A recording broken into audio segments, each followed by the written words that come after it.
Bismillahirrahmanirrahim. Alhamdulillahirabbil alamin wassalatu wassalam ala asyrafil anbiya'i wal mursalin wa ala alihi wa sahbihi ajma'in. Subhanaka la ilma lana illa ma 'allamtana innaka antal alimul hakim.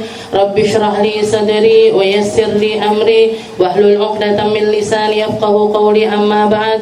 Alhamdulillah ala ni'matil Islam, alhamdulillah ala ni'matil iman wa kafa biha min ni'mah. Alhamdulillah, segala puji bagi Allah Subhanahu wa taala yang memberi kita nikmat Islam iman, yang memberi kita nikmat sambungan, yang memberi kita nikmat perkara-perkara yang semacam ini, memberi kita nikmat untuk nyambung dengan orang-orang semacam Al-Habib Ali Al-Habsyi, ataupun juga Al-Imam Al-Busiri, ataupun juga Al-Habib Abdullah bin Alawi Al-Haddad, ataupun juga Al-Habib Abdullah bin Husain bin Tahir, para ulama-ulama kita yang menyampaikan syariatnya Nabi Muhammad sallallahu alaihi wasallam yang lebih sesuai, yang lebih gampang untuk dicerna oleh umat-umat akhir zaman, agar kita masih bisa merasakan rasa-rasa yang dirasakan oleh para sahabat-sahabatnya Nabi, perkara-perkara yang menjadi sesuatu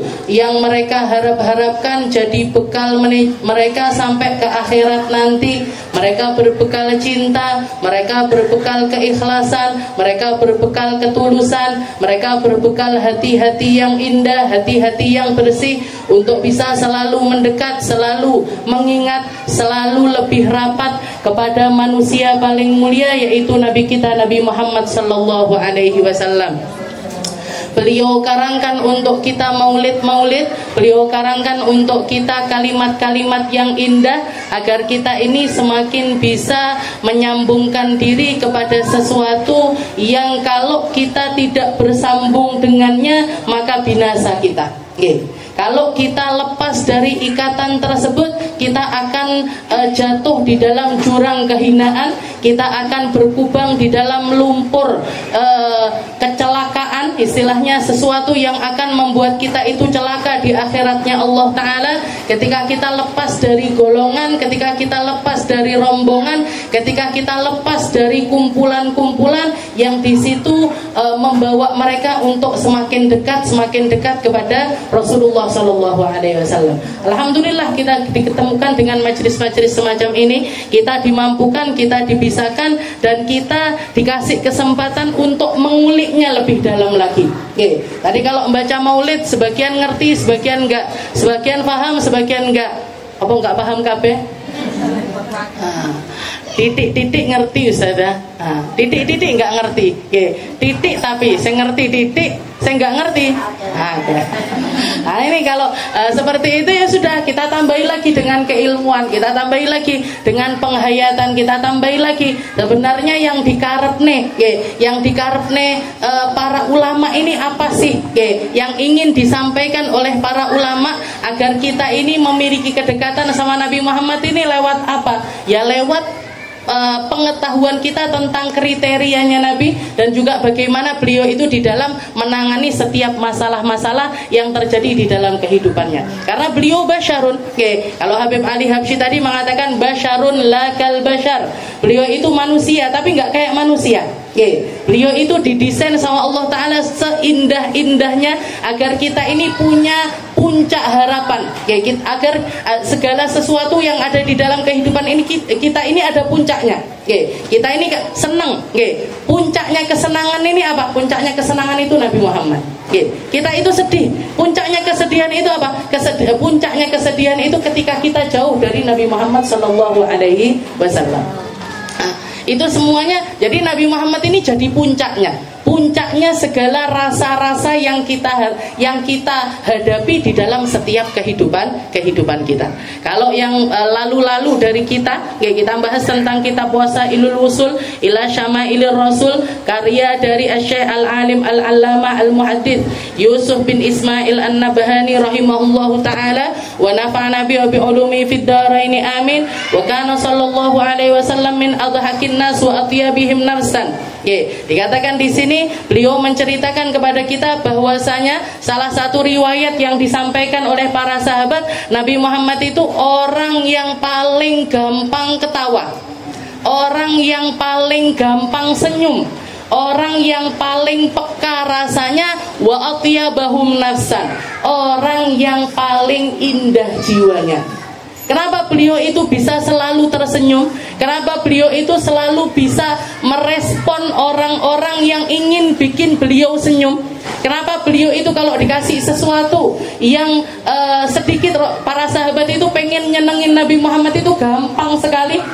Rasulullah disenengin, cara nyenenginnya Nabi dengan guyonan-guyonan, dengan hadiah-hadiah, dengan bisyarah-bisyarah, itu semuanya para sahabat mengusahakan itu semuanya, dan Rasulullah selalu merespon rasa-rasa tersebut dengan cara yang paling indah. Para ulama mengatakan karena beliau memiliki hati yang sukun, karena beliau memiliki hati yang paling indah, memiliki hati yang paling tenang, sehingga respon apapun yang masuk ke dalam diri beliau ini menjadi sesuatu yang paling indah.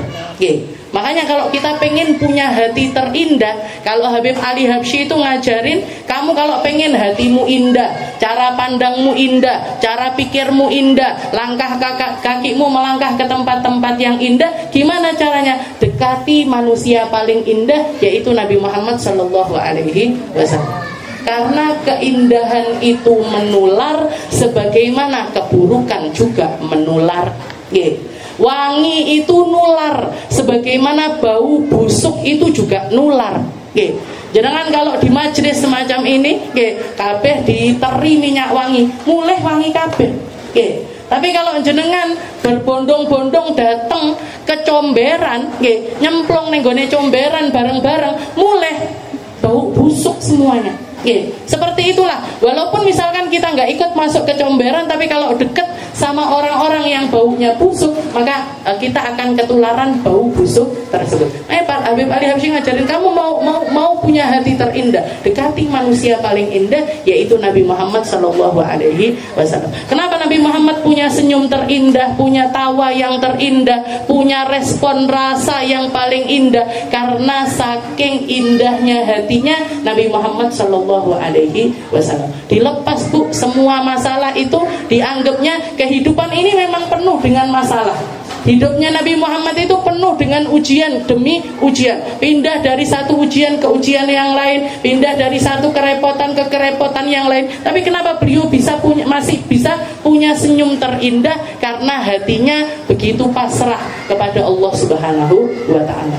Lain sama orang-orang yang hatinya itu sempit, yang hatinya itu cupet, yang hatinya itu nggak kenal rahmatnya Allah Subhanahu wa Ta'ala, kena musibah titik seakan-akan menjadi manusia paling merana. Aku depresi, aku bipolar, aku stres, aku punya kepribadian ganda, aku punya sampai sekarang itu penyakit mental ini jenenge aneh-aneh, anxiety, opolah, LCD, sembarang kalian dijenengi NPD, APD, opo, dikasih nama satu-satu. Itu asalnya itu apa? Asal-muasalnya itu kenapa kok mereka itu bisa menjadi orang-orang yang semacam itu? Karena hatinya sempit. Katanya karena hatinya sempit, gak kenal sama zat yang maha luas, gak kenal sama zat yang akan meluaskan seluruh kehidupan kita, sehingga hati mereka ini kena musibah titik ae dadi bledru. Kayak seakan-akan hati itu dikasih batasan sak gelas ini. Kalau kita bikin hati kita ini semacam gelas ini tadi, kena tinta setitik ireng kabeh. Tapi kalau kita mengkondisikan hati kita ini saember, kena setitik nggak ngaruh. Apalagi kalau bisa sebab, apa nih iso sak kolam renang, apa nih iso koyok lautan. Mau dikasih kotoran sebanyak apapun, najis sebanyak apapun, misalkan babi bahkan renang bareng-bareng di laut Bu, air laut itu akan tetap menjadi suci dan mensucikan, akan tetap tohir muttohir, akan tetap menjadi air mutlak, akan tetap bisa dipakai untuk bersesuci oleh manusia manapun. Meskipun babi-babi, ribuan babi nyemplung misalnya misalkan di dalam lautan, nggak ngaruh sama keadaan lautan tersebut. Itu hakikat hatinya Nabi Muhammad SAW. Karena beliau punya hati yang sangat luas. Kenapa kok hatinya beliau ini luas? Karena kenal dengan zat yang maha luas. Tahu gimana memposisikan diri, tahu caranya merespon setiap takdir, tahu caranya merespon setiap keadaan yang Allah Ta'ala berikan di dalam setiap hari-hari yang beliau lalui. Maka beliau punya senyum yang terindah, beliau punya tawa yang paling renyah. Jadi kalau kemarin kita dikatakan, para ulama mengatakan aktsaru dohkin Nabi tabassum. Jadi paling seringnya tawanya Nabi ini biasanya adalah senyuman. Tapi ada beberapa keadaan di mana Nabi Muhammad ini ketawa hatta badat nawajidu, sampai kelihatan gigi ujungnya beliau. Berarti apa? Guyu ne ngeten. Ini rodok kering nih. Jadi ketawa sampai gigi beliau yang ujung-ujung ini kelihatan. Ada beberapa keadaan yang yang disebutkan oleh para ulama, yang disebut sama Syekh Yusuf bin Ismail An-Nabhani. Di antaranya warada fi haditsin anna Nabi sallallahu alaihi wasallam dhahika hatta badat nawajidu ay adrasuhu wa in kana al-ghalib fi ahwali sallallahu alaihi wasallam at-tabassum. Rasulullah beberapa kali ditemukan beliau ketawa sampai gigi ujungnya beliau itu kelihatan. Gigi ujung itu apa namanya? Gigi geraham, gigi adros, gigi yang paling jauh dari bagian depan itu sampai kelihatan. Berarti beliau tertawa sangat lebar sekali. Dikatakan wa an Abi Dzarrin radhiyallahu taala anhu qala Rasulullah sallallahu alaihi wasallam, suatu hari, ini hadis diriwayatkan oleh Abi Dzarrin Al-Ghifari, beliau menceritakan Rasulullah sallallahu alaihi wasallam mengatakan, inni la'alamu awwalu rajulin yadkhulul jannah wa akhiru rajulin yakhruju minan nar. Katanya Nabi, saya itu tahu persis siapa manusia yang pertama kali masuk ke dalam surga.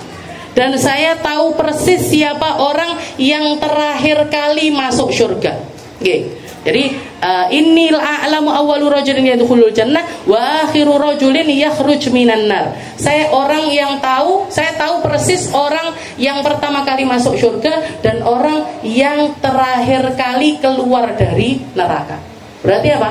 Nang neraka sik diumbah sampai resik, sampai bersih dari dosa-dosanya. Habis itu dia akhirnya dikeluarkan juga dari dalam neraka, masuk ke dalam surganya Allah Ta'ala. Katanya Nabi Muhammad, aku tahu keadaan mereka, saya tahu. Setelah itu beliau menceritakan, yu'tabir rajul yaumal qiyamah fayuqalu a'ridu alaihi sigharu dunubi. Ada satu orang yang menarik perhatiannya Nabi, karena di saat dia ini dimintai pertanggungjawaban atas setiap dosa-dosa, atas setiap kesalahan-kesalahannya, Allah Ta'ala itu istilahnya menghakimi orang tersebut dengan cara yang cukup unik. Katanya Allah Ta'ala, wahai para malaikatku, a'ridu alaihi sigharu dunubi. Wahai malaikat, iki jadi kayak misalkan catatan dosanya dia ini, catatan dosanya dia berlembar-lembar. Katanya Allah Ta'ala, malaikat, kasihkan dulu dosa-dosanya dia yang kecil-kecil. Sing gede-gede aja ditutuhne sik, sing cilik-cilik disek. Kita tanyain dia dengan dosa-dosanya dia yang kecil. Wa ikhba anhu kibaruha, yang gede-gede disembunyiin dulu aja wahai malaikat. Fa yuqalu lahu, maka dari setiap dosa-dosa kecil itu Allah Ta'ala ngecer si laki-laki ini tadi. Alim tayauma kadza wa kadza wa kadza. Kamu pernah dosa gini kan? Kamu pernah meleroki kancamu sing kuwi to? Kamu pernah nyubit temanmu yang itu kan? Kamu pernah enggak sengaja nyembunyiin sandale kancamu sing kuwi to? Ada apa enggak di sini? Sing iseng ngoten niku. Jadi dosa-dosa kecil dulu yang dikeluarin sama Allah Ta'ala. Kamu kalau misalkan dia ngomong, dan dia dikatakan di sini wahwa mukirrun layungkir, dan laki-laki tersebut cuma bisa ngomong nggih Gusti, nggih tahu kula mleroki wong kuwi, tahu kula ngenekne wong kuwi, tahu kula enggak sengaja nyenggol dia, enggak sengaja giniin dia, dikeluarin semuanya dosa-dosa kecil itu. Dan orang ini tadi enggak bisa ngomong enggak, itu enggak bisa. Nah, karena bukti-buktinya sudah nyata sekali. Catatannya itu terlalu mendetail. Awakmu guyu kebanteran pas ngene, nggih, nglarani kancamu, temanmu lagi sedih kamu malah guyu. Nggih, temanmu pengen lagi senang kamu malah nangis. Nah, ini kan termasuk dosa-dosa yang kecil-kecil ini. Bahkan Sayyidina Ibrahim, Nabi Allah Ibrahim itu di hari kiamat itu beliau kepikiran dengan 3 dosanya beliau. Yang kalau menurut kita itu bukan dosa. Menurut kita itu bukan sesuatu yang dosa. Yang pertama dosanya Nabi Allah Ibrahim itu ketika beliau mengatakan waqala inni sakim. Ketika raja ngajak seluruh rakyatnya untuk berburu, Nabi Ibrahim ini punya ancang-ancang, punya rencana, dia nggak mau ikut berburu, tapi mau istilahnya menggali berhala-berhala yang ada di istana tersebut. Maka salah satu hal yang diucapkan sama Nabi Allah Ibrahim, inni sakim, aku loro iki. Padahal beliau tidak sakit. Beliau tidak sakit, tapi beliau ngomongnya inni sakim. Biar apa? Biar nggak ikut berburu. Nah, itu Nabi Ibrahim menganggap itu sebagai sebuah dosa. Awake dhewe ngomong ini, Bu, sego jangan. Dino, sikilku loro, gorokanku seret, ngantuk, dan lain sebagainya. Ngomong ngantuk padahal nggak ngantuk, ngomong capek padahal nggak capek, dikongkon ngaji capek, dikongkon dolan nggak capek, dijak dolan ndak kesel, tapi pas kan kayak gitu-gitu itu kan sesuatu yang salah. Nabi Ibrahim itu menganggap itu sebagai dosa. Dan yang kedua perkataannya dosa yang menghantui Nabi Allah Ibrahim, takut dicecer sama Allah Ta'ala. Perkataannya beliau ketika beliau mengatakan bal fa'alahu kabiruhum hadza. Aja teko aku untuk berhala-berhala yang hancur ini, jangan tanya aku. Tanya aja yang berhala paling besar itu, yang mana bukti pemenggalannya itu bahkan ada di lehernya dia. Karena kapaknya dikalungkan sama Nabi Ibrahim di lehernya si berhala itu tadi. Teko aku ya, aja teko aku. Padahal sebenarnya tersangkanya adalah Nabi Ibrahim. Itu dianggap dosa sama beliau. Dan yang ketiga, ketika beliau pergi sama istrinya yaitu Sayyidah Sarah, dan Sayyidah Sarah ini terkenal cantik luar biasa. Nah, beliau takut ketika masuk, jadi mau masuk satu kota gitu, takut bakalan di gondol karo rojone, karena kecantikan istrinya. Beliau bilang sama Sayyidah Sarah, wahai Sarah, nanti kamu jangan ngaku istri saya, tapi kamu ngaku dadi dulurku ae. Biar selamat di perbatasan, biar selamat bisa masuk ke dalam kota tersebut. Jadi 3 dosa ini sangat-sangat menghantui Nabi Allah Ibrahim. Lah awake dhewe jenengan eling-eling ae, ndak usah dari mulai balik sampai saiki. Sedina iki mang, kayak banget kayak itu aku. Nah ini orang ini juga nasibnya kayak gitu. Fa'al amilta yauma kadza wa kadza, kamu gini kan, dicecer sama Allah Ta'ala, tapi dosa kecil-kecil. Katanya dia, "Na'am ya Allah, nggih, semak nggih tok." Enggak iso ngomong, enggak sing kula mboten nate ngoten Gusti. Ditekakne videone. Ditekakne CCTV-ne. Ditekakne saksi-saksi yang lainnya. Enggak bisa ngomong pokoknya. Wa huwa musyfiqun min kibariha, dan yang ada di otaknya laki-laki tersebut, iki sik dosa cilik. Lah kok dosa gedene piye? Nanti kalau ini masih dosa-dosa yang kecil. Nanti kalau dosa-dosa yang besar ini kira-kira saya istilahnya nggak selamat, nggak mungkin selamat. Katanya laki-laki tersebut. Ternyata Allah Ta'ala ngomong sama orang tersebut, fayuqalu u'tu makana kulli sayyi'atin amalaha hasanah. Setelah selesai dicecer sama dosa-dosa kecil ini, Allah Ta'ala bilang sama para malaikat, wahai malaikatku, gantikan semua dosa-dosa kecilnya ini yang kita anggap sebagai kesalahan dia, taruh di tempat kesalahannya dia pahala-pahala dari aku. Jadi ini puncak pengampunan dari Allah Ta'ala. Allah Ta'ala itu bukan cuman mengampuni, bukan cuman tidak mempermalukan, bukan cuman menutupi, bukan cuman gak ngumbar aibnya kita, tapi Allah Ta'ala maha mampu untuk menggantikan kesalahan-kesalahan tersebut dengan kebenaran-kebenaran. Allah Ta'ala maha mampu untuk naruh di tempat dosa tersebut berubah menjadi sebuah pahala. Maka dikata Allah, nggak ngira, orang ini nggak ngira, loh ternyata dosa-dosa kecilku ini bukan cuma diampuni sama Allah Ta'ala, bukan cuma dibersihkan sama Allah Ta'ala, bukan cuma saya ini nggak dianggap berdosa sama Allah Ta'ala, tapi Allah Ta'ala meletakkan di tempat dosa-dosa tersebut sebagai sebuah pahala-pahala.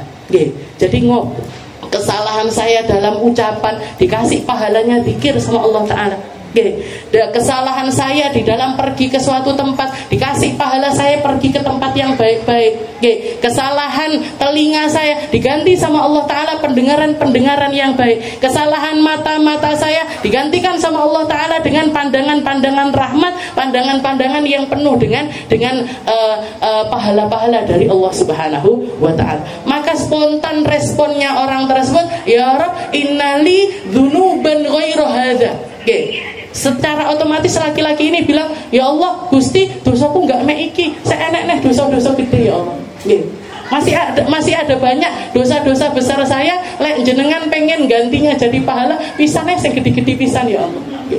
Nah, ini salah satu keadaan yang diceritakan sama Allah Ta'ala kepada Nabi Muhammad SAW, dan itu membuat Nabi Muhammad tertawa sampai gigi geraham beliau itu kelihatan.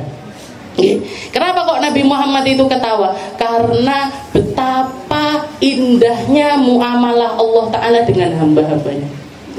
Betapa Allah Ta'ala ini sayangnya dengan hamba, pengennya mereka masuk ke dalam surga, pengennya Allah Ta'ala ngasih kita pahala, bahkan Allah Ta'ala sampai menggantikan tempat dosa itu menjadi sebuah pahala. Tapi keadaan semacam ini nggak bisa kecuali keluar dari rasa takut yang murni kepada Allah Subhanahu wa Ta'ala. Karena dikatakan di dalam Al-Quran, ada di zaman Nabi Muhammad itu ada orang-orang yang mereka ini bukan cuma 1-2 orang, tapi sak kampung. Satu kampung itu mereka itu biasa berzina, mereka biasa minum khamr, mereka biasa membunuh orang, bahkan biasa zina, biasa minum khamr, biasa bunuh orang. Ketika mereka pengen masuk ke dalam agama Islam, yang mereka pikirkan, aku ki opo yo pantes dadi wong Islam, aku ki opo yo pantes sholat sama Allah Ta'ala, saya ini apa pantes sujud kepada Allah Ta'ala, saya ini apa pantes untuk menduduki surganya Allah Ta'ala, ini opo pantes. Sehingga mereka datang berombongan dalam keadaan menunduk, dalam keadaan takut, dalam keadaan bergetar, nanya sama Nabi Muhammad SAW, ya Rasul, innalana ya Rasul, kami ini orang-orang para pendosa dengan dosa-dosa besar. Kami para pezina, kami para peminum khamr, kami para pembunuh, bahkan kami sering kali membunuh orang ya Rasul. Apakah kami boleh untuk masuk ke dalam agama Islam? Katanya Nabi Muhammad, Islam, agama Islam itu akan menghapus seluruh dosa-dosamu yang lalu. Bahkan kalau kamu Islam dan kamu memperbaiki keislamanmu, kamu bertobat atas dosa-dosamu, kamu nggak kembali ke dalam dosa tersebut, ganti hari-harimu yang dulu penuh dengan keburukan, kamu ganti dengan penuh kebaikan, maka Allah Ta'ala maha mampu untuk menempatkan dosa-dosamu itu dihapus sama Allah Ta'ala, diganti dengan pahala-pahala dari Allah. Yubaddilullahu sayyi'atihim hasanat. Allah Ta'ala mengganti keburukan-keburukan mereka ini dengan kebaikan-kebaikan. Rahmatnya Allah Ta'ala. Itu yang bikin Nabi Muhammad itu tertawa sangat lebar sekali. Insya Allah umatku ini duwe Gusti koyok Gusti Allah, selamat kabeh insya Allah. Tapi itu tadi, harus keluar dari rasa takut yang sesungguhnya kepada Allah, bukan ngeremehin sama dosa. Heleh di sepuro aku malah nggak di sepuro sama Allah Ta'ala. Heleh aku mesti mlebu surga. Mosok seorang aku nggak mlebu surga? Mosok aku wis ngaji ben Rebu ra mlebu surga? Mosok aku wis nabuh sampai tanganku koyok ngene ora mlebu surga? Nah ini sing ini rasa-rasa yang kayak gini nih, yang bahaya ini ketika kita maghruri nabil bitta'ah, ketika kita tertipu dengan ketaatan kita. ketika kita tertipu dengan ilmu kita, ketika kita tertipu dengan amaliah-amaliah kebaikan kita, ini yang justru bahaya. Karena Allah Ta'ala itu inda munkasiratil qulub min ajri, ada membersamai hatinya orang-orang yang hancur lebur karena Allah Ta'ala. Jadi mereka takut luar biasa sama Allah, tapi juga di satu sisi mereka sangat-sangat mengharapkan pahala dari Allah Ta'ala. Mereka sangat-sangat takut dengan neraka, tapi juga sangat-sangat pengen masuk ke dalam surga. Ini hatinya orang-orang iman yang sebenarnya. Dan itu bukan haliyah, tapi makom. Itu bukan sesuatu yang bisa dilakukan sekali, 2 kali ngaji langsung dadi wong ngoten niku nggak iso. Belajarnya itu dengan kehidupan, belajarnya itu dengan keadaan, belajarnya itu dengan sesuatu wolak wali edino, wolak wali waktu itu yang akan respon kita di mana, respon kita bagaimana, itu yang akan membentuk keadaan tersebut. Khauf war roja itu 2 tangga, rasa takut dan juga rasa berharap kepada Allah Ta'ala, itu 2 tangga yang akan membawa kita untuk mengenal Allah Ta'ala secara benar. Dan itu nggak bisa didapat dengan mek sedina rong dina, ndak iso. Harus selalu kita usahakan agar kita itu berada di dalam makom tersebut. Itu salah satu kejadian yang pertama. Waqala Abu Dzar falaqad ra'aitu Rasulullah, ketika Rasulullah menceritakan hal ini, dhahika hatta badat nawajidu, beliau ketawa sampai giginya itu kelihatan. Wa an Abdullah bin Mas'ud radhiyallahu ta'ala anhu qala Rasulullah sallallahu alaihi wasallam wa inni la'arif akhir ahli nar khurujan. Katanya Nabi di dalam riwayatnya Abdullah bin Mas'ud, Rasulullah juga menceritakan, saya tahu, saya ngelihat orang yang terakhir kali keluar dari nerakanya Allah Ta'ala. Rajulun yakhruj minha zahfan, seorang laki-laki, sujukno laki-laki nggih. Muga-muga laki-laki tenan. Nggih, ndak etok-etokan. Nggih, maksudnya kalau ceritanya laki-laki kan berarti insyaallah sing metu terakhir teko neraka ki lanang. Nggih, wong wedok wis ning surga kabeh insyaallah. Apa neh awake dhewe insyaallah. Jadi dikatakan rajulun yakhruj minha zahafan. Nggih, seorang laki-laki keluar dalam keadaan kakinya ini enggak mampu lagi berdiri. Nggih. Saking beratnya siksaannya dia di dalam neraka, dia keluar dari neraka itu zahfan, ngerangkak, nggak mampu, kakinya itu nopang badannya lagi itu nggak mampu. Fayuqalu lahu intaliq fadkhulil jannah. Katanya Allah Ta'ala, wahai kamu, orang terakhir yang keluar dari neraka, kamu keluar sekarang, masuklah kamu ke dalam surga. Kalau di dalam riwayat yang panjang ini, orang-orang ahli neraka ini yang pernah keluar dari neraka ini keluar nanti dalam keadaan hitam legam, tapi saya iso ngadeg. Ini saking suwine nang neraka, mbok pirang atus tahun, mbok pirang ewu tahun, berapa ribu tahun dia ada di dalam neraka, sampai keluar itu nggak mampu lagi untuk berdiri. Kalau yang lain-lain itu keluar dalam keadaan hitam legam kayak arang, bahkan masih menyala-nyala arang di tubuh orang-orang tersebut, nanti sama Allah Ta'ala suruh masuk ke satu sungai, antara surga sama neraka itu ada sungai namanya Bahrul Hayawan, namanya Nahrul Hayawan, sungai kehidupan. Nanti orang-orang masuk ke dalam tempat tersebut dalam keadaan hitam legam, keluar wis putih-putih, ayu-ayu, ganteng-ganteng. Tapi sayangnya ning gone batu enek tulisane, al-jahannamiyun, mantan narapidana jahanam, mutaqaur rahman, minan nar, orang-orang yang dilepaskan sama Allah Ta'ala dari panasnya api neraka, keluar masuk ke dalam surga. Ini laki-laki terakhir ini nggak mampu dia berdiri, dia keluar dalam keadaan merangkak. Tapi Allah Ta'ala mengatakan, fayuqalu lahu intaliq fadkhulil jannah, masuk kamu ke dalam surgaku. Qala fayadhhab liyadkhul fayajidan nas qad akhadul manazil. Katanya lagi, dhewe mlebu surga terakhir, masuk surga terakhir, ngelihat semua rumah di surga wis penuh. Wis nek sing duwe kabeh. Nggih, ki surgane Sedah Amina, iki surgane Abine, iki surgane kabeh semua. Jadi semua rumah di dalam surga itu sudah ada penghuninya semua. Aku omahku sing endi? Jadi dia masuk itu ngelihat keliling ke sana ditempati semua, keliling ke sana ditempati semua, keliling ke sana ditempati. Aku neng ngendi bingung deh. Nggih. Fa yadkhul qad akhadul manazil. Fayarji. Akhirnya dia karena enggak nemu rumah yang kosong, akhirnya dia kembali lagi keluar dari surga. Dia nanya sama Allah Taala, "Ya Rabb, qad akhadan nasil manazil." Ya Allah, karena aku orang terakhir ini yang masuk. Apa sek komanan omah ya Allah? Apa sek komanan surga? Apa masih ada tempat buat saya untuk tinggal di dalam surga? Fayuqala lahu. Maka Allah Ta'ala mengatakan kepada laki-laki tersebut, atadzakkaru zamanul ladzi kunta fi. Wahai kamu kan dulu pernah hidup di dunia kan? Pernah ya Allah. Maksiat tok kula ning gone dunya riyen. Fa yaqulu na'am. Katanya laki-laki tersebut, ingat ya Allah, saya ingat keadaan di dunia itu, saya ingat. Fa yuqal lahu taman. Kalau gitu sekarang berangan-anganlah kamu, ingat-ingatlah kamu tentang rumah-rumah yang ada di dunia. Cari yang paling indah, cari yang paling besar. Kamu pengen punya rumah ini kayak apa? Kamare koyo opo, jedinge kok enggak nek jeding tapi ning gone surga nggih. Jadi enggak usah berharap BAB sama pipis. Karena orang ahli surga itu enggak ada toilet di situ.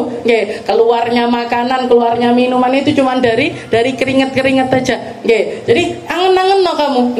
Di dunia dulu kamu cari rumah terindah, rumah yang paling kamu harap-harapkan. Tamanna, katanya Allah Ta'ala, berangan-anganlah kamu dengan rumah-rumah yang pernah kamu lihat ketika kamu ada di dunia. Qala fayatamanna, maka dia bilang, sampun ya Allah, saya sudah ada bayangan rumah idaman saya, rumah impian saya, rumah yang saya berharap untuk tinggal di tempat tersebut ketika di dunia. Fayatamanna. Fayuqalu lahu, setelah itu Allah Ta'ala mengatakan, fa inna lakal ladzi tamannaitahu wa asyrata ad'afid dunya. Kamu akan mendapatkan fasilitas 10 kali lipat dari apa yang kamu angankan. Kamu pengen rumah 1000 km misalkan, kamu akan mendapatkan 10.000 kilometer. Omah 10.000 kilometer kok apa Ustaz? Pokoknya ngono kae. Saya pengen punya rumah sak Tulungagung, jenengan akan dapat rumah 10 kali lipatnya Tulungagung. Jenengan pengen punya rumah sak Masjid Istiqlal, kamu pengen punya rumah seperti Masjid Istiqlal, kamu akan mendapatkan 10 kali lipat dari Masjid Istiqlal tersebut. Ini orang terakhir masuk surga. Jangan bayangkan betapa mesranya Allah Ta'ala, kalimat-kalimatnya, omongan-omongannya, kalimat-kalimat indahnya Allah Ta'ala kepada orang terakhir yang masuk ke dalam surga. Digituin sama Allah Ta'ala, kamu ngen-ngen tak kei 10 kali lipat dari apa yang kamu angankan. Jadi nggak diseniki sama Allah Ta'ala, nggak dipleroi, nggak diseneni, syukur salah itu sokok kakean. Akhirnya terakhir rakomanan ngekos saya awakmu nggak digitukan loh sama Allah Ta'ala. Bayar kamu sampai sopo numpang karo kenalanmu ning gone surga. Enggak. Bayangkan, ini kalau manusia ngoten Bu, nyakitin kita sekali, 2 kali, 3 kali, enggak gadur istilahnya, orang-orang terdekat kita lek gadur karo awake dhewe kayak cabut aja lah fasilitasnya, ambil aja lah, gak bakalan saya mau ketemu sama orang itu, gak bakalan tak utangin gak bakalan tak silin gitu. Ini kalau manusia. Tapi Allah Ta'ala bayangkan seumur hidup ini bisa sampai terakhir kali keluar dari neraka kan gak terbayangkan dosanya dia, gak terbayangkan kesalahannya dia, gak terbayangkan kedurhakaannya dia kepada Allah Ta'ala. Tapi Allah Ta'ala mengatakan, kamu sekarang sudah wes entek itu semua wes entek ning gone neraka, masuk kamu ke dalam surga. Ketika kamu masuk ke dalam surga, kamu berhak untuk mendapatkan rahmatku yang terbesar. Kamu berhak untuk mendapatkan sesuatu dari kebaikanmu sekecil apapun itu. Mungkin kamu pernah mengucapkan la ilaha illallah, mungkin kamu pernah mengucapkan subhanallah, mungkin kamu pernah mengucapkan alhamdulillah. Itu semuanya akan aku balas dengan balasan yang luar biasa indah. Jadi katanya orang tersebut ini karena keluar, bayangkan, wes ini mindernya ndak karu-karuan, mindernya dia karena terakhir kali masuk, selain kloter ujung sekali itu kan parah sekali kan. Karena dia nggak percaya dengan ucapannya Allah Ta'ala. Dia mengatakan fayaqulu atas harubi wa antal malik. Ya Allah, niki tenanan apa etok-etokan. Atas harubi, jenengan ini lagi guyonin saya, antal malik, atau jenengan sedang memberikan saya sesuai dengan kemahakuasaanmu ya Allah.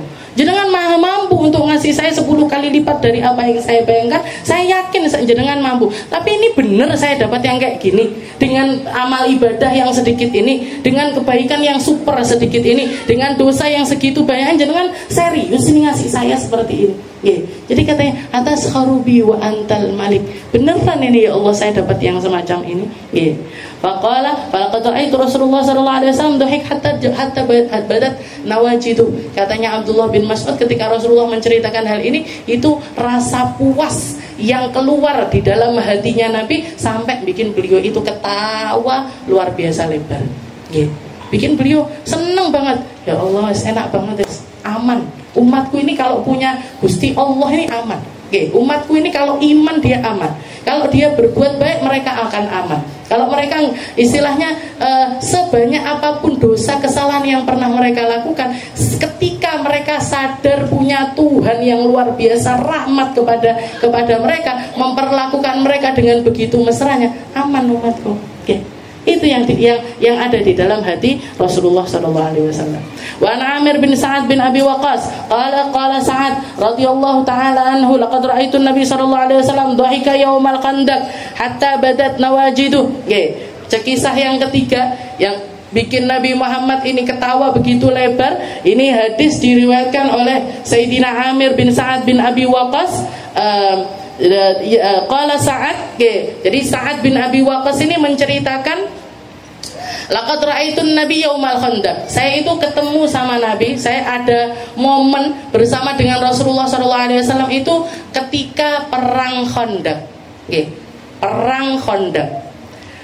Dan beliau tertawa sangat lebar sekali. Perang seiso guyu ya. Lek awake dhewe wis merengut tok iki. Punya event wis metutut ae. Mantu wis metutut ae. Iki konsumsine piye? Iki terope piye? Kursine piye? MC-ne sapa? Wajahnya ditekuk, masih yo make upan. Tapi koyo enggak iso mikir. Punya hajat kecil aja kayak orang paling repot sedunia. Ini Rasulullah perang, Bu. Dan jenengan kalau tahu perang Khandaq, itu Rasulullah perang Khandaq itu dinamakan Khandaq, sebagian lagi ulama menamakan namanya perang Al-Ahzab. Sesuai dengan surat Al-Ahzab di dalam Al-Qur'an. Itu keadaannya sangat-sangat mencekam sekali. Rasulullah dan para sahabat ini dikepung sama pasukan kafir beserta orang Yahudi, beserta orang-orang munafik, itu kurang lebih 13.000 orang. Dari depan Rasulullah dikepung sama orang-orang kafir Quraisy yang bersekutu dengan kaum-kaum yang lain, sama Bani Asad, sama Bani Quraidah, sama Bani ini, sama Bani ini. Jadi sepanjang perjalanan orang-orang Quraisy ini bukan cuman orang Mekah aja yang berangkat untuk merangi Nabi, enggak, tapi lewat kabilah ini ngajak-ajak, lewat kabilah ini ajak-ajak, lewat kabilah ini ajak, sampai kekumpul 10.000 orang di hadapan perbatasan Madinah. Sedangkan jadi dari luar ini musuhnya Nabi orang-orang kafir. Dari dalam Rasulullah juga diteror sama orang-orang Yahudi yang yang istilahnya mengkhianati perjanjian damai yang ada pada mereka. Jadi mereka memanfaatkan situasi istilahnya. Ki Muhammad nggak berdaya ini. Dari depan sudah 10.000 pasukan yang ngepung. Dan ayo kita rame-rame dari dalam juga kita serang umat muslim ini dari dalam. Bahkan waktu itu Rasulullah menyendirikan para perempuan. Jadi perempuan-perempuan itu disendirikan di satu rumah besar. Nggak ada laki-laki yang jagain mereka. Orang-orang Yahudi ini pengen masuk untuk nyerang para perempuan. Ibu-ibu perempuan kalau orang Mekah, orang Arab itu nggak kenal peperangan kepada anak kecil ataupun perempuan. Ini mereka sampai melakukan hal yang semacam itu. Makanya ada kisah kepahlawanan dari Sayyidah Sofia, bibinya Rasulullah SAW, karena ngelihat iki adewe ndak enek perlindungan ini. maka beliau ngambil pisau, ambil belati, ambil bukan pisau yang besar, bukan pedang yang besar. Beliau ngambil pedang segini, istilahnya pisau dapur itu. Yang beliau ambil, beliau ngelihat ada 2 orang laki-laki Yahudi yang mau masuk ke tempatnya para perempuan, disekap sama Sayyidah Sofia, ditusuk lehernya. Sayyidah Sofia itu bibiknya Nabi itu terkenal sebagai perempuan yang kesatria, istilahnya seperti itu. Jadi perangnya itu ada yang mengatakan namanya perang Khandaq. Perang Khandaq itu ketika Rasulullah, strateginya beliau gali parit besar di perbatasan Madinah dari idenya Sayyidina Salman Al-Farisi. Katanya Sayyidina Salman, ya Rasul, kalau kita pasukan kita sedikit ngelawan orang sampai segitu banyaknya, dulu kami di Persia kita itu bikin Khandaq, kita itu bikin galian yang besar biar mereka nggak bisa masuk ke negeri Madinah. Ide itu diterapkan sama Rasulullah SAW. Jadi dari depan musuh, dari belakang musuh, dikepung musuh dari mana-mana Rasulullah. Tapi seisong guyu, bahkan ketawanya Nabi itu sampai hatta badat nawajidu. Kejadiannya seperti apa? Qultu kaifa kana dhahikuhu. Ditanya Amir ini, nanya sama Sayyidina Sa'ad. Jadi putranya Amir bin Sa'ad. Amir ini nanya sama kejadiannya seperti apa, Bi? Ya, Bah. Qala kana rajulun ma'ahu turus. Waktu itu Rasulullah melihat para sahabat ini sudah siap-siap untuk berbaris untuk jadi pasukan perang. Di antara mereka itu ada seorang laki-laki bawa turus. Turus itu kayak buletan besar, dingetene, perisai, pakai dia itu bawa perisai. Wakana Sa'dun Ramyan. Lah laki-laki yang bawa perisai ini guyoni Sayyidina Sa'ad, guyoni Sayyidina Sa'ad bin Abi Waqqas. Padahal Sayyidina Sa'ad ini terkenal sebagai seseorang yang kalau ngelempar sesuatu mesti kena. Jadi Romian itu artinya seringkali kalau ngelempar itu tepat sasaran. Wa kana rajul yaqulu kadza wa kadza bitursi yughatti jabal. Nah, laki-laki yang bawa perisai itu guyoni Sayyidina Sa'ad, digodo. Ayo jajal aku ngenekno. Ayo jajal aku lemparan. Jadi dibuka, ditutup, dibuka, ditutup. Pakai perisai itu dahinya dia itu dibuka. Jajal kenekno kene, isopora. Sempat loh para sahabat itu.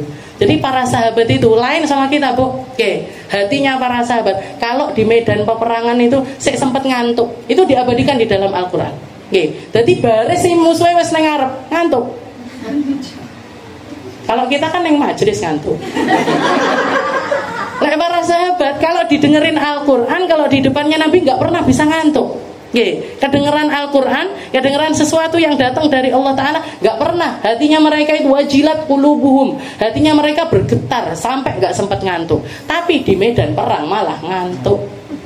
Ngantuk sampai gak dikatakan para sahabat itu bawa kurma, bawa sangu perangnya bawa kurma, ceblok kurmane saking lek ngantuk. Tapi di majelisnya Nabi gak pernah ngantuk. Itu kan wali aneh. Tegang yo nggak iso ngantuk Ustazah. Ini perang, ini musuhnya di depan. Ngantuk, guyang-guyu, cengenges. Ingat ngaten niku. Ayo jajal aku ngenekno. Digituin. Nah, jadi nggodo Sayyidina Sa'ad. Fana za'alahu Sa'dun bisa. Maka Sayyidina Sa'ad ini ngambil saham, panah. Tapi bukan yang ujung yang lancipnya enggak, tapi pakai ujung yang belakangnya. Yang kalau dilempar itu enggak bikin luka. Kalau yang ujungnya kan nancep gitu. Nah, ini pakai yang ujung satunya. Falamma rafa'a ra'sah. Nah, ketika dia itu ketika yang laki-laki bawa perisai itu giniin, ayo aku ngeten. Ketika kepalanya dia ini nampak, ramahu falam yukhti hadhihi minhu. Dilempar sama Sayyidina Sa'ad pas jadi jaraknya itu agak jauh. Jadi orang itu di sini misalkan Sayyidina Sa'ad mungkin berapa meter ngoten. Godhong-godhong ngoten. Ngeten. Nggih, aja aku lemparan aku. Nggih. Nah, maka dilempar dengan lemparan yang keras sama Sayyidina Sa'ad. Yakni jabah itu pas duk kena nang gone bathuke. Wan qalaba ar-rajul wa syala birijli. Nggih. Karena kena kepalanya dia langsung geblak sikile munggah. Apa ya namanya? Perjengkang. Jadi sampai kepalanya itu jatuh ke tanah, kakinya itu naik ke atas. Nggih. Fadhahikan Nabi. Rasulullah ngelihat kayak gitu guyu ke pinggal-pinggal. Nggih. Ketawa. Fadhahikan Nabi sallallahu alaihi wasallam hatta badatna. Sampai giginya beliau kelihatan. Wa qala qutu min ayyi syai'in dhahik. Amirin nanya sama Bah, Rasulullah kok iso guyu sampai ngoten niku kenapa? Alasannya itu apa? Nggih. Qala min fi'lihi birrajul. Rasulullah geli ndelok kelakuane sahabat Dewi. Nggih. Rasulullah istilahnya hal-hal semacam ini pun seringkali bikin Rasulullah itu tertawa. Berarti tidak apa-apa ngguyoni kancane pasti pun tidak apa-apa Ustazah. Tidak apa-apa. Yang penting sudah ada chemistry. Yang penting itu istilahnya kita kalau istilahnya guyon, masalah guyon itu kita itu nggak bisa hidup nggak kadek guyon ini tidak iso gitu.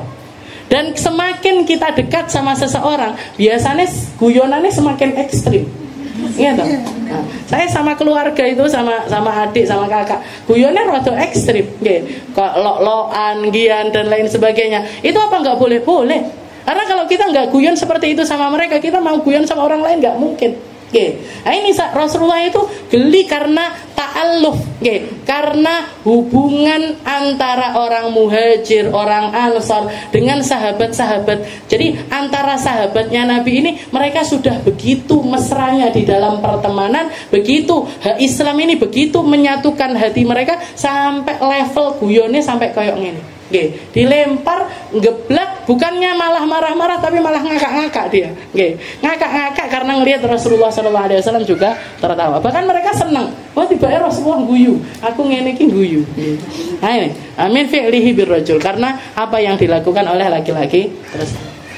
Dan yang terakhir dikatakan wa an Ali bin Rabi'ah qala syahidtu Aliyan radhiyallahu ta'ala anhu utiya bidabatin liyarkabah falamma wada'a rijlahu fir rikab qala bismillah. Oke, kata ini hadis diriwayatkan oleh Ali bin Rabi'ah qala syahidtu Aliyan radhiyallahu ta'ala anhu. Kalau ini kejadiannya Sayyidina Ali. Sayyidina Ali itu pernah naik kendaraannya beliau, utiya bidabah, beliau naik ke atas dabatihi, dabah itu keledainya, ya, jadi bukan keledai, jadi pokoknya kendaraannya beliau, liar kabah ketika beliau mau, jadi ketika naik kendaraan itu, falamma wada'a rijlahu fir rikab, ketika kakinya ini sudah di pelananya si kuda ataupun keledai itu, qala bismillah, beliau baca bismillah. Falamma stawa ala dhahriha, ketika sudah siap mau jalan, qala alhamdulillah. Beliau mengucap alhamdulillah. Tsumma qala, setelah itu doa. Oke, berdoa subhanalladzi sakhkhara lana hadza wa ma kunna lahu muqrinin wa inna ila rabbina lamunqalibun. Maha suci Allah yang menjadikan hewan-hewan ini tunduk untuk saya kendarain. Nggih.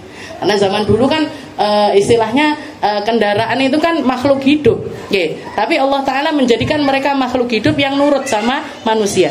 Wa inna ila rabbina lamunqalibun. Dan kami semuanya, kami baik saya manusia ataupun hewan ini nanti bakalan kembali kepada Allah Ta'ala. Nah, begitu sudah baca doa, beliau baca alhamdulillah tiga kali, Allahu Akbar 3 kali. Setelah itu baca subhanaka inni dhalamtu nafsi faghfirli fa innahu la yaghfirudz dzunub illa ant. Setelah itu baca doa yang terakhir, beliau membaca subhanaka inni dhalamtu nafsi dulman katsiran kabiran faghfirli fa innahu la yaghfirudz dzunuba illa ant. Maha suci Engkau ya Allah, saya ini adalah hamba yang telah banyak melakukan kedzaliman, kabiran katsiran, banyak dan juga seringkali, nggih. Faghfirli, maka ampuni saya, fa innahu la yaghfirudz dzunub illa ant. Karena tidak ada yang mampu untuk membersihkan dosa-dosa saya kecuali Engkau ya Allah. Teman tuh, habis kayak gitu, habis doa kayak gitu, Sayyidina Ali guyu, gitu, ketawa. Heran ini, yang nanya ini heran. Min ayyi syai'in dhahikta ya Amirul Mukminin? Wahai Imam Ali, jenengan ndak enek apa-apa kok ngujuki enten napa? Jenengan kok enggak ada kenapa-kenapa kok tahu-tahu ketawa itu kenapa wahai Amirul Mukminin? Qala ra'aitu Rasulullah sallallahu alaihi wasallam sana'a kama sana'tu tsumma dhahik. Katanya Imam Ali, saya dulu ketika pernah ngelihat Rasulullah melakukan hal yang sama, selesai doa beliau ketawa. Fasa'atu, maka aku nanya seperti kamu nanya kepadaku. Saya nanya kepada Nabi Muhammad sebagaimana kamu nanya kepada diriku. Faqultu min ayyi syai'in dhahikta ya Rasul? Saya nanya, ya Rasul, jenengan ketawa ini karena apa ya Rasul? Qala Katanya Nabi Muhammad, inna rabbaka la ya'jabu min 'abdi idh qala rabbi ighfirli dhunubi ya'lamu annahu la yaghfiru dhunub ahadun ghairuh. Oke. Katanya Nabi Muhammad, sesungguhnya Tuhanmu sangat-sangat gembira ketika melihat hambanya berdoa, dia mengakui dosa-dosanya dan dia berdoa minta diampuni sama Allah Ta'ala dengan keyakinan penuh dia bakalan diampuni sama Allah Ta'ala. Allah Ta'ala sangat senang sama hamba-hamba yang semacam ini. Jadi dikatakan, para ulama mengatakan Sayyidina Ali, kita kalau misalkan naik kendaraan, naik motor, naik mobil, naik pesawat, naik apapun, kalau kita ngikuti doanya Sayyidina Ali ini diperkenankan. Jadi baca bismillah dulu, mau naik baca bismillah, begitu sudah nyampe baca alhamdulillah. Setelah baca alhamdulillah, mau berangkat itu subhanalladzi sakhkhara lana hadza wa kunna lahu muqrinin wa inna ila rabbina lamunqalibun. Subhanallah 33 kali, alhamdulillah 3 kali, Allahu akbar 3 kali. Setelah itu ditutup pakai baca subhanaka inni dhalamtu nafsi dzulman katsiran kabiran faghfirli fa innahu la yaghfiru dzunuba illa anta. Bermono jenengan guyu. Guyu. Ketawanya kita ini dapat pahala. Ketawanya kita ini dapat pahala. Kenapa? Karena kita ngikuti apa yang dilakukan sama Sayyidina Ali. Sayyidina Ali ngikuti apa yang dilakukan sama Rasulullah SAW, dan rasa yang didapatkan oleh Nabi Muhammad ketika tahu persis Allah Ta'ala ini senang dengan apa yang dilakukan hambanya, itu bakalan nyampe juga ke dalam diri kita. Jadi rutinitasnya Imam Ali kalau naik kendaraan itu beliau baca doa tersebut ditutup dengan senyuman. Guyu ya enggak apa-apa, kalimatnya tumadhik. Rasulullah itu ketawa. Ketawa karena tahu Allah Ta'ala ridho dengan apa yang dilakukan oleh hamba tersebut. Karena kita enggak istilahnya orang iman itu kan butuh tenang. Yang namanya iman itu yang dibawa sama iman itu ketenangan. Dan ketenangan itu akan bisa dicapai ketika ada sesuatu yang memuaskan hati kita. Kita tahu kita berdosa, kita tahu kita salah, kita tahu kita ini seringkali lupa, seringkali melakukan bahkan mengulangi kesalahan-kesalahan tersebut. Tapi ketika di dalam hati kita ini ada keyakinan, aku duwe Gusti Allah, aku punya yang ngampuni dosaku, aku punya yang menghapus dosaku, aku punya yang gantikan, bahkan mampu untuk menggantikan dosaku dengan kebaikan-kebaikan yang lain. Tuhanku ini Tuhan yang maha mampu untuk melakukan hal tersebut. Rasa puas ketika bertuhan dengan Allah Subhanahu wa Ta'ala, itu yang mendatangkan ridhonya Allah Subhanahu wa Ta'ala. Wa amma buka'u Rasulullah sallallahu alaihi wasallam wallahu a'lam bissawab. Insyaallah kita lanjutkan di pertemuan selanjutnya tentang tangisannya Nabi. Ini tadi guyune Nabi. Minggu ngarepena apa minggu ngarepena? Kita bahas tentang buka'uhu wa utasuhu. Jadi bersinnya Nabi dan juga tangisannya Nabi Muhammad sallallahu alaihi wasallam. Mungkin kita bisa merasakan rasa itu. Bisa ngerti rasa puas yang ada di dalam hatinya Nabi, rasa rahmat yang Allah Ta'ala titipkan di dalam hatinya Nabi, sehingga beliau memiliki keindahan yang luar biasa di dalam kehidupannya. Cara pandangnya, cara respon hatinya, cara respon senyumnya, semuanya penuh dengan keindahan karena beliau sangat-sangat dekat dengan zat yang maha indah. Mungkin Allah Ta'ala mengindahkan kita juga, mungkin Allah Ta'ala mengikhlaskan kita juga, mungkin Allah Ta'ala menitipkan rahmat-rahmatnya di dalam hati kita, menitipkan perasaan-perasaan yang Allah Ta'ala titipkan kepada Nabi kita Nabi Muhammad sallallahu alaihi wasallam. Ala hadhihi niyah wa ala kulli niyatin salihah wa ila hadratin Nabi Muhammad sallallahu alaihi wasallam bisirril Fatihah.